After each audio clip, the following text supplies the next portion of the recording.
the Epstein files, climate change, ICE, the Republican Party in the White House, border security, poverty in cities like Denver and New York City and LA, homelessness and drug epidemic, fentanyl. You have murders, shooters, school shootings. You have the Middle East conflict. You have a potential war in Iran brewing. I mean, the list goes on and on. And how do I know that? Well, first of all, I can just open up my social media feed. But second of all, I work with people all day, every day. And I think I've heard every single one of those over the past couple of weeks. Every single one of those was brought in as a reason why that particular person was struggling, why they're unhappy, why they're despondent over the state of the world. And I have one word for them from a place of love. I get it. I have one word for anybody who leads with the Epstein files are just causing me to lose sleep at night. And it's really the source of my tension or my struggle or my anxiety or fill in the blank. Bullshit. Bullshit. It's not true. 100% unequivocally can't be the truth. How do I know? Because as Admiral William Crowe said, in times like these, there have always been times like these. The world is not worse off than it was a few years ago. Absolutely not worse off. Statistically, every single major category, we are better than we were years ago. You know, the peak of crimes in America with the 1990s, and it's been on decline ever since. Murders down, violent crimes down. Google this. This is facts. This is data.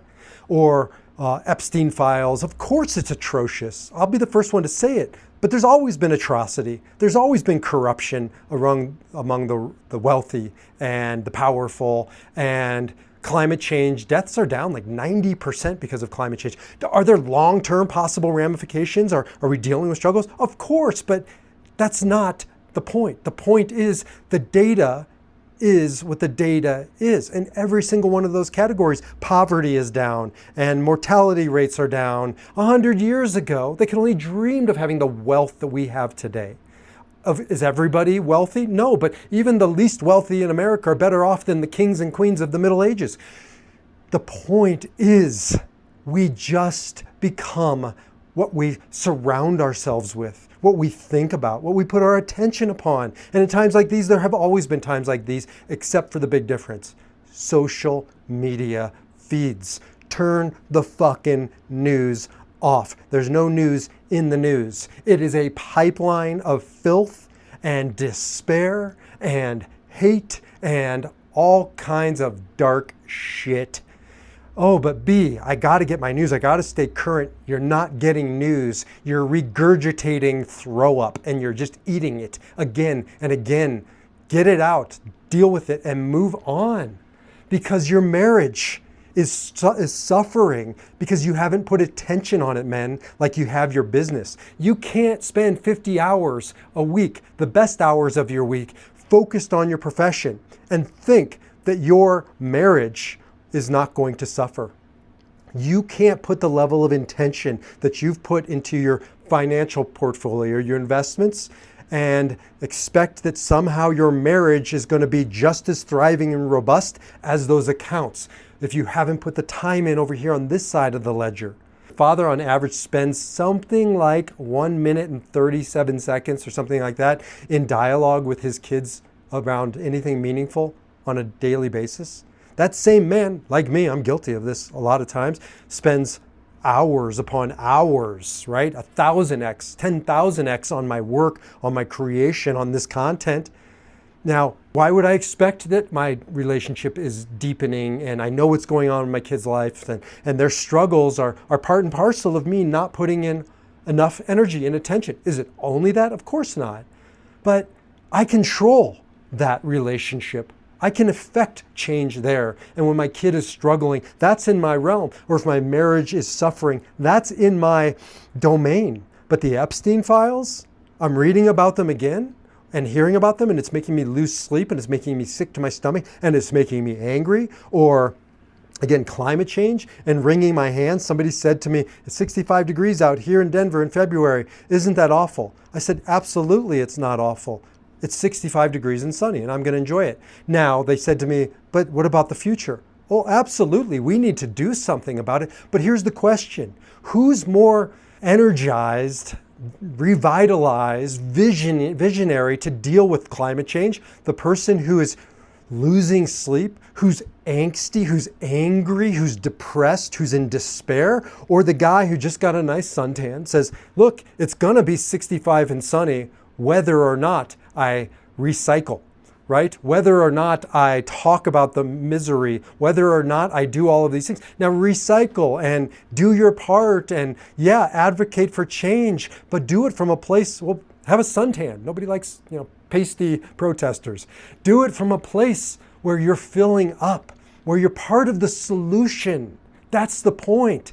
When you sit and bemoan, when we sit, because I'm part of this too. I'm not blaming. I have my areas. Those aren't my areas, but I do participate in the stock market's down, and I have my financial portfolio that just tanked 1% on the sell-off, and oh my God. So you know what I do? I stop looking at it. My friend, Michael Feiner, who runs Feiner Wealth Management, by the way, amazing company, amazing man. Reach out to me. I'd be happy to connect you to Mick. He's got this. That's his work. That's his problem, right? To a proctologist, everybody's an asshole. Let him focus on the proctology of money. That's not my domain. It's not my problem. I've hired a trusted advisor so I can redirect my attention elsewhere. You know where I put my attention? On men's suffering and struggles and desires and hopes and dreams, because I can effectuate change. That's my domain, my reshut, as we say in Kabbalah. And that's worth me struggling with, but I control that. No, I don't control the man across from me, but I control the content that I've filled myself up with and offering him. I control my ability to sit in the room and feel his pain because I haven't used it up with the anger at the Epstein files or outrage at the border situation or whatever the issue might be. I've used my energy in a domain that's mine, that I can effectuate change. And that's what we're talking about. Do you know how many people feel impotent? That's right, impotent. We have an impotency problem because you can't be potent around those things that aren't yours. I'm not talking about sex, I'm talking about life. Potency. This is what it means to be a man. This is what it means to be a king.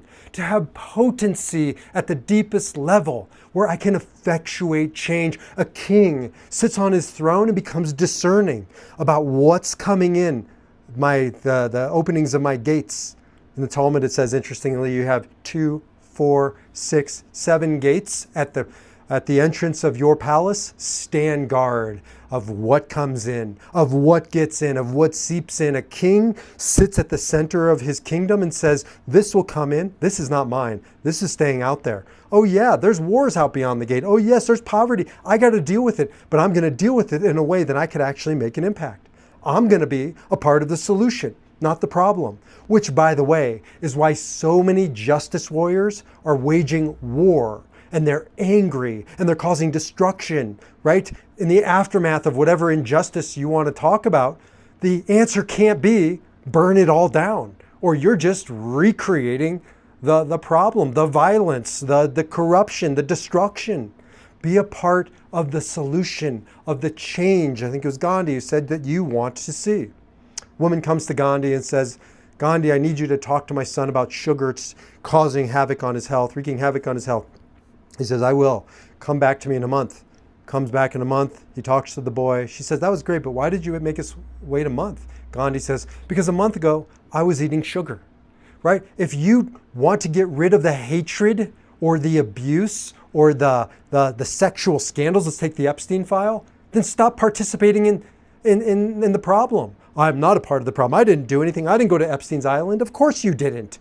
But there's a lot other ways that we contribute to it. Guys, watching porn on a regular basis is perpetuating the problem. I'm not talking from a moral perspective. I'm talking about feeding the algorithms and then we just get more of that. Or feeding on the news cycles of anger and just scrolling and doom scrolling, you're part of the problem. Is it a direct correlation to Epstein or to the border crisis or fentanyl? It's not a direct, but we effectuate change in little ways. We do our part. If I want to contribute to less anger in the world, I got to be less angry. I'm not actually angry. I just drank a shit ton of coffee.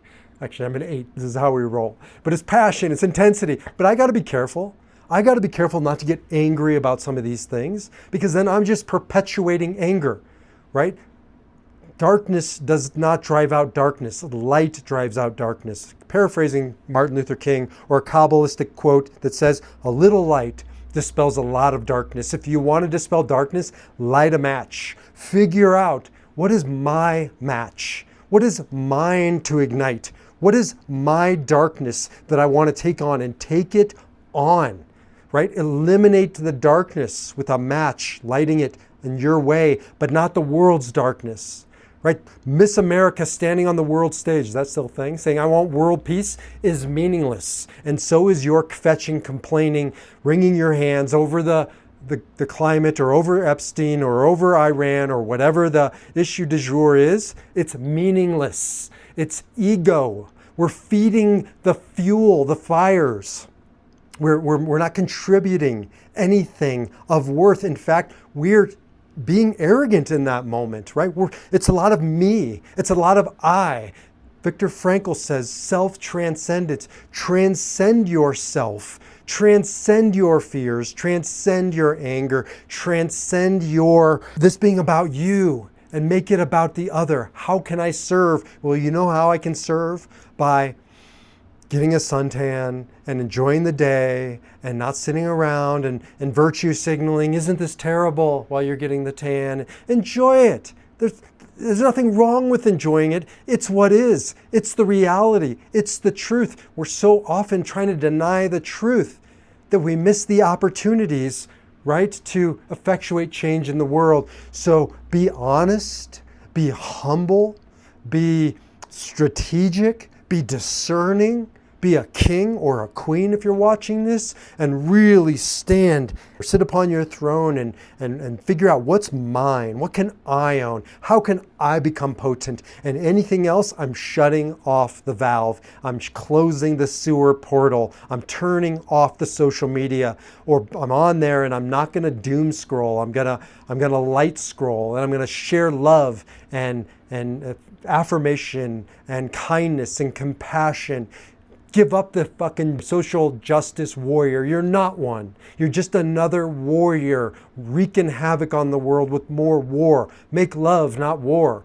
And yeah, I'm not so Pollyanna to say there aren't things to change, but there's an old Hasidic tale of a rabbi who said, I set out to change the world, and I realized I couldn't change the world. And then I tried to change my country, couldn't change my country. And then I tried to change my state and my community and my family, and I couldn't change any of those. And then I realized I can change myself.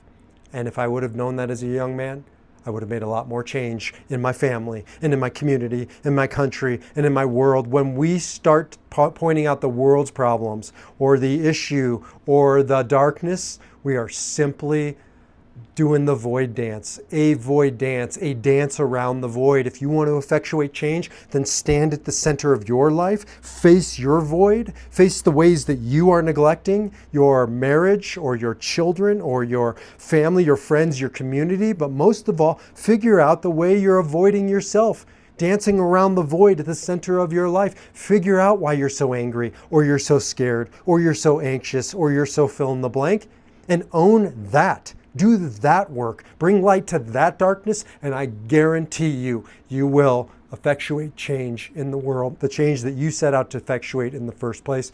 This is an opportunity, brothers and sisters, for us to change the paradigm, for us to stop living the fear-mongering and the clickbait on social media and the feeds and the news cycles, and take back our power. In the words of Viktor Frankl, this is the last of human freedoms, to choose one's attitude in any given set of circumstances, to choose one's own way. Choose your own way. Take back your power, the only power you have, to take back the power of your attitude, the power to choose your response.